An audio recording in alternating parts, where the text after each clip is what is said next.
আলাইকুম। BCS confidence এর পক্ষ থেকে আপনাদের সবাইকে সাদর আমন্ত্রণ জানাচ্ছি।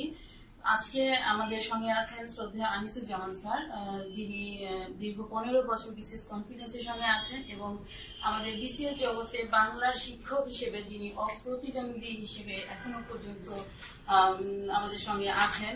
তো 2 ফেব্রুয়ারি যে এসএসসি পরীক্ষা অনুষ্ঠিত হতে যাচ্ছে, 2 ফেব্রুয়ারি এসএসসি পরীক্ষা উপলক্ষে বাংলাদেশের সব কোচিং সেন্টারগুলো বন্ধ রাখার ঘোষণা দিয়েছেন মাননীয় শিক্ষামন্ত্রী।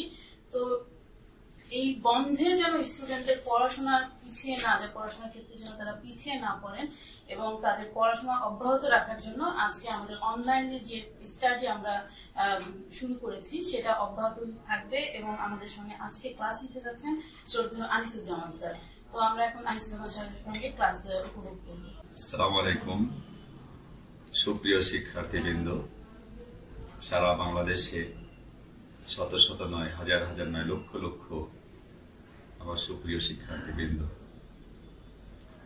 কথা দিয়েছিলাম অনলাইনে ক্লাস অব্যাহত থাকবে, সেই ধারাবাহিকতায় আজকেও এসেছি। আজকে মধ্যযুগের খুবই গুরুত্বপূর্ণ একটা টপিক পড়াতে যাচ্ছি, যেটি শুধু বিসিএস প্রিলি নয়, প্রিলি, রিটেন, ভাইবা। প্রিলিতে এসে থাকে, রিটেনে আসে এবং ভাইবাতেও জিজ্ঞেস করে। সে টপিকটি হচ্ছে মধ্যযুগের 17 শতকে আরাকান রাজসভায় বাংলা সাহিত্য। মধ্যযুগের 17 শতকে বাংলার এই পরিসীমা পেরিয়ে বাংলার বাইরে মগের মূল্য আরাকান রাজসভায় বাংলা ভাষা ও সাহিত্যের চর্চা হয়। স্থানটি বর্তমানে মায়ানমারে অবস্থিত এবং বাংলাদেশের চট্টগ্রামের দক্ষিণ পূর্ব কোণে অবস্থিত, যার ধ্বংসাবশেষ এখনো বর্তমান। এই মগের মূল্য আরাকান রাজসভাকে সংস্কৃত ভাষায় রোসাং বা রোসাঙ্গ রাজসভা বলা হয়েছে। ভাবতে অবাক লাগে, সেই আরাকান রাজসভায় 17 শতকে বৌদ্ধ ধর্মাবলম্বী রাজার অধীনে মুসলিম কবিরা কিভাবে বাংলা ভাষা সাহিত্যের চর্চা করলেন। একজন বৌদ্ধ ধর্মাবলম্বী রাজা কতটা উদার হলে তার অধীনে মুসলিম কবিরা বাংলা ভাষা সাহিত্যের চর্চা করলেন, এটাই আমাদের অবাক করে দেয়। 17 শতকে সেই আরাকান রাজসভায় যেসব মুসলিম কবি বাংলা ভাষা সাহিত্যের চর্চা করলেন, তাদের মধ্যে অন্যতম দৌলত কাজী, কুরেশি মাগন ঠাকুর, মহাকবি আলাউল এবং মর্দন। দৌলত কাজী আরাকান রাজসভার কবি ছিলেন। তিনি আরাকান রাজসভার কবি হলেও তিনি বসবাস করতেন আরাকান রাজসভার অদূরে। এই কবি হিউজ কাব্য রচনা করলেও তার একটি মাত্র কাব্য আমরা পেয়েছি, সেটি হচ্ছে সতী ময়না লোর চন্দ্রানী। এটি অনুদিত কাব্য, এটি ভাবানুদিত কাব্য। এই কাব্যটি তিনি রচনা করেন হিন্দি ভাষা বিখ্যাত কবি সাধনের বৈনাশত কাব্য অনুসরণে। এই কাব্যের প্রথম খণ্ড কবি রচনা করেন। দ্বিতীয় খণ্ড যখন তিনি রচনা করছেন, হঠাৎ তিনি মারা গেলেন। তার মৃত্যুর 20 বছর পরে এসে মহাকবি আলাউল এই সতীমণি লোচনের কাব্যের দ্বিতীয় খণ্ডের বাকি অংশ এবং তৃতীয় খণ্ড রচনা করেন। অর্থাৎ এই কাব্যটি রচনা করেছেন দুজন কবি, দৌলত কাজী এবং মহাকবি আলাউল। সতীমণি লোচন্দ্রানী কাব্যের প্রধান চরিত্র হচ্ছে 3টি। এই কাব্যের কেন্দ্রীয় পুরুষ চরিত্র হচ্ছে রাজা লোর। এই কাব্যের কেন্দ্রীয় নারী চরিত্র 2টি, সতী ময়না এবং চন্দ্রানী। এই কাব্যে রাজা লোর ময়নাকে রেখে রাজ্য বিজয়ের নেশায় দূর দেশে ভ্রমণ করবেন। একটির পর একটি রাজ্য তিনি জয় করবেন এবং তিনি রাজ্য জয় করে যখন ফিরে আসবেন, এই সময় কিন্তু ময়নার জীবনে নানা রকম প্রতিকূলতা আসে। সেই প্রতিকূলতা সত্ত্বেও ময়না তার সতীত্ব রক্ষা করেছে বলেই রাজা লোর এসে বলবেন যে তুমি এখন আর ময়না নাও, তুমি হচ্ছে সতী ময়না। এভাবে কাব্যটির নাম হয়েছে সতী ময়না লোর চন্দ্রানী। মাঝখানে রাজা, 2 পাশে 2 রানী, সতী ময়না লোর চন্দ্রানী। আরাকান রাজসভার আরেক কবির কথা বলেছি, তিনি হচ্ছেন কুরেশি মাগন ঠাকুর। তিনি আবার আরাকান রাজসভার প্রধানমন্ত্রী ছিলেন। তিনি রাজ্যের এত বড় দায়িত্ব পালন করেও নিজেকে সাহিত্য সাধনায় নিয়োজিত করেন। তিনি হয়তোবা হিউজ কাব্য রচনা করেছিলেন, তো তার একটি মাত্র কাব্য আমরা পেয়েছি। সে কাব্যটির নাম হচ্ছে চন্দ্রাবতী। কবির নাম দেখে আমরা অনেকেই ভেবে থাকি তিনি বোধহয় হিন্দু ধর্মাবলম্বী ছিলেন, তার নামে শেষে যেত ঠাকুর। আসলে তিনি হিন্দু ধর্মাবলম্বী ছিলেন। কবির পূর্বপুরুষ আরবের কুরাইশ বংশোদ্ভূত ছিলেন বলে তার নামের প্রথমে কুরেশি মাগন হচ্ছে কবির ডাক নাম, আর ঠাকুর হচ্ছে আরাকান রাজ্যের মন্ত্রীদের উপাধি। এভাবে তার নাম হয়েছে কুরেশি মাগন ঠাকুর। আরাকান রাজসভার আরেক কবিতার নাম হচ্ছে মহাকবি আলাওল। মহাকবি আলাওল আরাকান রাজসভার শ্রেষ্ঠ কবি, আরাকান রাজসভা মহাকবি, আরাকান রাজসভার পণ্ডিত কবি, আরাকান রাজসভার রোমান্টিক কবি। তিনি জ্বলে পুড়ে পুড়ে খাঁটি সোনায় পরিণত হয়েছিলেন। এই কবির জন্মস্থান নিয়ে বিতর্ক রয়েছে, তবে পদ্মাবতী কাব্যে তিনি তার জন্মস্থান ফতেহাবাদ উল্লেখ করেছেন। যত বিতর্ক সৃষ্টি হয়েছে এই ফতেহাবাদ নিয়ে। কোন কোন গবেষক বলছেন যে তিনি চট্টগ্রামের ফতেহাবাদে জন্মগ্রহণ করেছেন, আবার কোন কোন গবেষক বলছেন তিনি ফরিদপুরের ফতেহাবাদে জন্মগ্রহণ করেছেন। তবে অধিকাংশ গবেষকই বলছেন তিনি চট্টগ্রামের হাটহাজারী থানার ফতেপুর ইউনিয়নের আগের ফতেহাবাদ, বর্তমানে সেই জোবরা গ্রামে জন্মগ্রহণ করেন। অর্থাৎ কবি যে ফতেহাবাদে জন্মগ্রহণ করেছিলেন সেই অংশটুকু এখন জোবরা গ্রামের অন্তর্ভুক্ত বলে আমরা বলতে পারি যে তিনি বর্তমানে জোবরা গ্রাম, কিন্তু আগের ফতেহাবাদ আবার সেটি ফতেপুর ইউনিয়নের হাটহাজারী থানার এবং চট্টগ্রাম জেলার অন্তর্ভুক্ত। কতিপয় গবেষক তার জন্মস্থান ফরিদপুরের কথা বলেছেন, কিন্তু ফরিদপুরে তার জন্মস্থান হবে না। তার যৌক্তিক কিছু কারণ রয়েছে। এক নম্বর কারণ হচ্ছে বাংলা সাহিত্যের মধ্যযুগে কবিরা তাদের নিজেদের পরিচয় দিতে গিয়ে নিজেদের বাপদাদার নাম, গ্রামের নাম তারা মেনশন করেছেন। যদি মহাকবি আলাওল ফরিদপুরের ফতেহাবাদে জন্মগ্রহণ করতেন, তাহলে তিনি সেই ফরিদপুরের কোন একটি ছোট্ট গ্রামের নামই তিনি উল্লেখ করতেন, কিন্তু তিনি তা করেননি। তা ফরিদপুরের ফতেহাবাদ যদি আমরা বলি, সেই ফতেহাবাদ কোন গ্রামের নাম নয়, বরং ফরিদপুরের পূর্ব নাম হচ্ছে ফতেহাবাদ, যে কারণে তিনি ফরিদপুরের ফতেহাবাদে জন্মগ্রহণ করবেন না। দুই নম্বর যৌক্তিক কারণ হচ্ছে ফরিদপুরের সঙ্গে চট্টগ্রাম তথা মায়ানমারের ওই ধরনের কমিউনিকেশন তখন ছিল না, যে কারণে তিনি সেখানে জন্মগ্রহণ করবেন না। এছাড়া ভাষাটাও খুব গুরুত্বপূর্ণ বিষয়। তার ভাষা দেখে বোঝা যায় যে তিনি চট্টগ্রাম অঞ্চলে বসবাস করেছেন, ফরিদপুর অঞ্চলে নয়। এদিক থেকে আমরা বলতে পারি যে কবি চট্টগ্রামের হাটহাজারী থানার ফতেপুর ইউনিয়নের আগের ফতেহাবাদ, বর্তমান জোবরা গ্রামে জন্মগ্রহণ করেন। কবি খুব কম বয়সে নদীপথে তার বাবার সঙ্গে ব্যবসা বাণিজ্যের উদ্দেশ্যে নদীপথে গমন করছিলেন।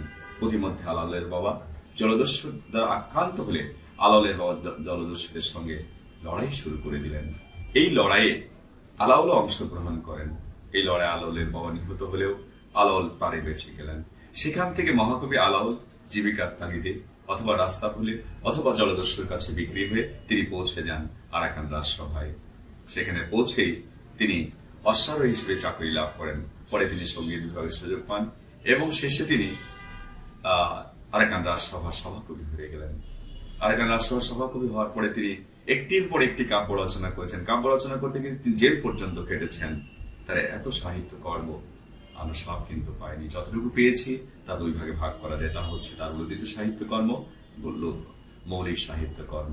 তার উল্লিখিত সাহিত্যকর্মগুলোর মধ্যে রয়েছে তোহফা, সপ্তপয়কর বা হপ্তপয়কর, সেকান্দানামা, সৈফুল মুলুক বদিউজ্জামান, পদ্মাবতী।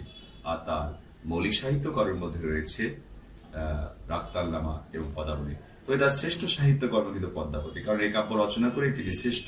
এই কাব্য রচনা করে তিনি মহাকবি। এই কাব্যটি তিনি রচনা করেন হিন্দি ভাষার এক বিখ্যাত কবি মালিক মোহাম্মদ জাওসির পদুবাবত কাব্য অনুসরণে। এই কাব্যে উল্লেখযোগ্য চরিত্রগুলো রয়েছে কিন্তু নারী চরিত্র পদ্মাবতী, পার্শ্বনায়ক চরিত্র রয়েছেন ঐতিহাসিক ব্যক্তিত্ব আলাউদ্দিন খলজি, কেন্দ্রীয় পুরুষ চরিত্র রাজা রত্ন সেন এবং একটি অলৌকিক চরিত্র আমরা সেখানে পেয়ে থাকি, সেটা হচ্ছে সুখ পাখি। এই প্রধান চরিত্রগুলোর মাধ্যমে এই কাব্যের কাহিনী বিস্তার লাভ করেছে। আরাকান রাজসভার আরেক কবি, তার নাম বর্দন। তিনি 17 শতকেরই কবি ছিলেন, আরাকান রাজসভার কবি ছিলেন। তার একমাত্র কাব্য হচ্ছে নসিরানামা। স্যার, আপনার আজকে যে গুরুত্বপূর্ণ ক্লাসটি হলো, এই ক্লাসের উপরে কি কি কোশ্চেন, দ্যাট মিনস বিসিএস সহ অন্যান্য প্রতিযোগিতামূলক যে ধরনের পরীক্ষাগুলো হয়ে থাকে, এই পরীক্ষায় কি কি ধরনের কোশ্চেন আসতে পারে, সে বিষয়ে কিছু বলবেন? আরাকান রাজশাহী বাংলা সাহিত্য, এখান থেকে বিসিএস পীড়িত অসংখ্যবার কোশ্চেন এসেছে। প্রথমে আমি বলেছি রিটেনেও জিজ্ঞেস করে, রিটেনেও কোশ্চেন হয়ে থাকে, ভাইভাতেও জিজ্ঞেস করে, যে কারণে টপিক অত্যন্ত গুরুত্বপূর্ণ। এখান থেকে যেসব কোশ্চেন গুলো হতে পারে যে বাংলা সাহিত্যের মধ্যযুগে কোন শতকে বাংলার বাইরে বাংলা ভাষা সাহিত্যে চর্চা হয়, আরাকান রাজসভাকে সংস্কৃত ভাষায় কি বলা হয়েছে, আরাকান রাজসভা বর্তমানে কোথায় অবস্থিত, আরাকান রাজসভায় কোন ধর্মাবলম্বী রাজার অধীনে বাংলা ভাষা সাহিত্যে চর্চা হয়, দৌলত কাজী কোথাকার কবি ছিলেন, দৌলত কাজী কোন শতকের কবি ছিলেন, দৌলত কাজীর একমাত্র কাব্যের নাম কি, সতীমনে লোকচন্দ্রানী কাব্যটি কোন কাব্য অনুসরণে রচিত, সতীমনে লোকচন্দ্রানী কাব্যের সঙ্গে কয়জন কবি সম্পৃক্ত রয়েছেন, সতীমনে লোকচন্দ্রানী কাব্যে প্রধান চরিত্র কয়টি, এখানে কেন্দ্রীয় পুরুষ চরিত্র কোনটি, কেন্দ্রীয় নারী চরিত্র কোনটি, আরাকান রাজসভার কোন কবি প্রধানমন্ত্রী ছিলেন। প্রশ্ন হতে পারে চন্দ্রবতী কাব্যটি কে রচনা করেছেন, কবির নামের শেষে ঠাকুর কেন, কবির নামের প্রথমে করেছি কেন, তার নামের মাঝে মাগন কেন, এই ধরনের কোশ্চেন হতে পারে। আরাকান রাজসভার শ্রেষ্ঠ কবিকে, আলাউল থেকে যেসব কোশ্চেন হতে পারে যে আরাকান রাজসভার শ্রেষ্ঠ কবিকে, বাংলা সাহিত্যের প্রথম মুসলিম মহাকবিকে, তারপর আরাকান রাজসভার পণ্ডিত কবিকে, আলাউলের জন্মস্থান কোথায়, এইসব কোশ্চেন কিন্তু বিশেষ পরীক্ষায় এসেছে। তারপর আলাউলের সমগ্র সাহিত্য কর্মকে কয় ভাগে ভাগ করা যায়, তোহফা কাব্যটি কে রচনা করেছেন, রাখতালনামা কে রচনা করেছেন, বা রাখতালনামা কোন ধরনের সাহিত্য, পদাবলী কোন ধরনের সাহিত্য কর্ম, তোহফা কোন ধরনের সাহিত্য কর্ম, তারপরে এই যে পদ্মাবতী কাব্যটি কোন কবির কাব্য অনুসরণে রচিত, পদুমাবত কাব্যটি কে রচনা করেছেন, পদ্মাবতী কাব্যটি কে রচনা করেছেন, বা পদ্মাবতীর চরিত্রটি কোন কাব্যে পাওয়া যায়, রাজা রত্নসেন চরিত্রটি কোন কাব্যে পাওয়া যায়। প্রশ্ন হতে পারে মর্দন থেকে, মর্দন কোন শতকের কবি ছিলেন, মর্দনের একমাত্র কাব্যের নাম কি, তিনি কোথাকার কবি ছিলেন। এই কোশ্চেন গুলো এখানে হতে পারে। আর আমি যে সমস্ত কোশ্চেন গুলো এখান থেকে বের করে দিলাম, এই সব কোশ্চেন গুলোর উত্তর কিন্তু আজকের এই লেকচারটার মধ্যে রয়েছে। স্যার, আপনাকে অসংখ্য ধন্যবাদ। আপনার মাধ্যমে আজকে আমরা অনেক গুরুত্বপূর্ণ, আমাদের শিক্ষার্থীরা অনেক গুরুত্বপূর্ণ তথ্য জানতে পেরেছে। তো স্যার, আপনি আমাদের এই যে বিসিএস সহ অন্যান্য যে বিভিন্ন চাকরির পরীক্ষাগুলো হয়ে থাকে, এই পরীক্ষাগুলোর জন্য ছাত্রছাত্রীরা কি ধরনের বই পড়বে সে বিষয়ে বই কথা আমি বলতে চাচ্ছি না আজকে, বইয়ের কথা বলতে চাচ্ছি না, আগে তো বলেই দিয়েছি। না স্যার, প্লিজ, আপনি অনেক গুণী ব্যক্তি, আমি জানি যে আপনি যে বই সাজেস্ট করবেন, অ্যাটলিস্ট স্টুডেন্টরা পড়ে সেখান থেকে অনেক উপকৃত হবে। তো স্যার, কিছু যদি বলতেন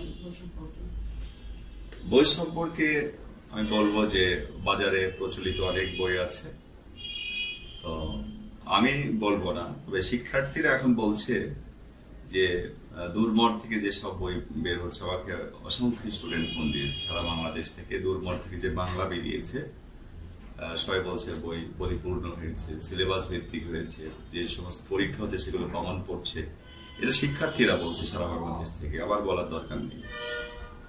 আর দুর্বল সিরিজ পাবলিকেশন থেকে আমি বাংলা লিখে দিয়েছি, শুধু আমারটাই বলবো যে প্রশ্ন কমন পড়ছে তা কিন্তু না, বরং দুর্বল থেকে আরো যেসব বই বেরিয়েছে, ম্যাথ লার্নিং নামে একটা বই বেরিয়েছে দুর্বলের, তারপরে মেন্টাল এবিলিটি বের হয়েছে, দুর্বল থেকে সাধারণ বিজ্ঞান বেরিয়েছে, ভূগোল বেরিয়েছে, ইংলিশ লিটারেচার বেরিয়েছে, আরো সম্ভবত 6টি বই বেরিয়েছে।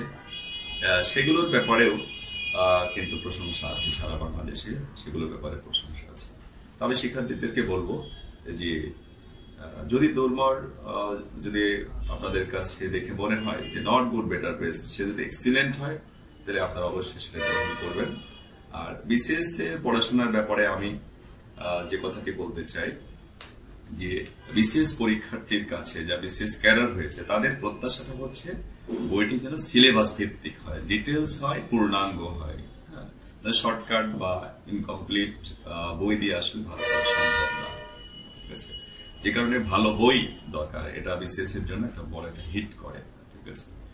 এই আর কি। আপনাকে অসংখ্য ধন্যবাদ স্যার। তো আমাদের সাথে থাকার জন্য শিক্ষার্থী ভাই বোনদেরকে অসংখ্য ধন্যবাদ। আমি আশা করছি যে আপনারা আজকে এই ক্লাস থেকে অনেক উপকৃত হবেন এবং আপনারা অনেক ইনফরমেশন গ্যাদার করেছেন ক্লাসটি থেকে। সো আপনাদেরকে থ্যাংক ইউ ভেরি মাচ।